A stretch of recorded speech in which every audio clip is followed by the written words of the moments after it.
সেজদায় মাথা রেখে একটি দোয়া 21 বার পড়ুন, আপনার সকল দোয়া আল্লাহ তাআলা কবুল করে নেবেন। আমরা অনেক সময় বলি, হুজুর আমার দোয়া কবুল হচ্ছে না।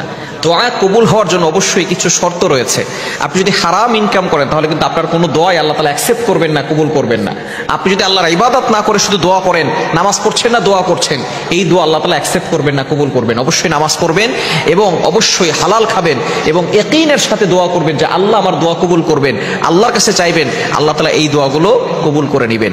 আপনি সেজদায় কিভাবে একটি আমল করলে, একটি দোয়া করলে আপনার দোয়াগুলো আল্লাহ তাআলা কবুল করবেন। আমরা যে কোনো নামাজ পড়ি, যখন ফরজ নামাজ যখন পড়ি, 5 ওয়াক্ত নামাজ রয়েছে, এই নামাজের পরে অথবা আপনি তাহাজ্জুদের সময়, কেননা নামাজের পরে দোয়া করলে দোয়াটা কবুল হয়, অথবা তাহাজ্জুদের সময় দোয়া করলে সেই দোয়াটা কবুল হয়। এটা হচ্ছে দোয়া কবুলের অন্যতম সময়। আপনি ফরজ নামাজের পরে সালাম ফিরানোর পরে 3 বার দুরূদ শরীফ পড়বেন। দুরূদ শরীফ পড়ে এরপরে সেজদায় দিবেন। সেজদার জায়গায় মাথাটা রেখে আপনি সেজদা দিয়ে আপনি ইয়া আরহামার রাহিমিন, আল্লাহ তাআলার 2টি গুণবাচক নাম পড়বেন 21 বার। ইয়া আরহামার রাহিমিন, ইয়া আরহামার রাহিমিন, ইয়া আরহামার রাহিমিন। 21 বার যদি এটা পড়েন তাহলে আসমান থেকে আল্লাহ পাক রব্বুল আলামিন আপনার জন্য ফেরেশতা নাজিল করবেন। ফেরেশতা অবতরণ হয়ে আপনার জন্য দোয়া করবে। এরপরে আপনি আপনার দোয়াগুলো আল্লাহর কাছে বলবেন, সেজদায় মাথা রেখে আল্লাহ পাক রব্বুল আলামিন আপনার সকল দোয়াগুলো কবুল করবেন, অ্যাকসেপ্ট করে নেবেন। এই আমলটা অবশ্যই তাহাজ্জুদের সময় করার চেষ্টা করবেন, কেননা তাহাজ্জুদের সময়টা হচ্ছে খুবই গুরুত্বপূর্ণ সময়। মুয়াজ্জিন 5 বেলা ডাক দেয়, হাইয়া আলাস সালাহ, হাইয়া আলাল ফালাহ, কাম টু দ্য সাকসেস, সফলতার দিকে আসো, কল্যাণের দিকে আসো। কিন্তু একটা সময় এমন রয়েছে যে সময় আল্লাহ তাআলা বান্দাকে নিজে এসে প্রথম আসমানে এসে বান্দাদেরকে ডাকতে থাকেন আর বলতে থাকেন, আলা আমি মুস্তাগফিরিন ফাস্তাগফিরাল্লাহ, কে আছো গুনাহ করে ফেলেছো, ইস্তেগফার করো, ক্ষমা প্রার্থনা করো, আমি আল্লাহ তোমাদের গুনাহ খাতাগুলো ক্ষমা করে দিব। কে আছো গুনাহ করেছো, আমি আল্লাহ গুনাহ মাফ করে দিব।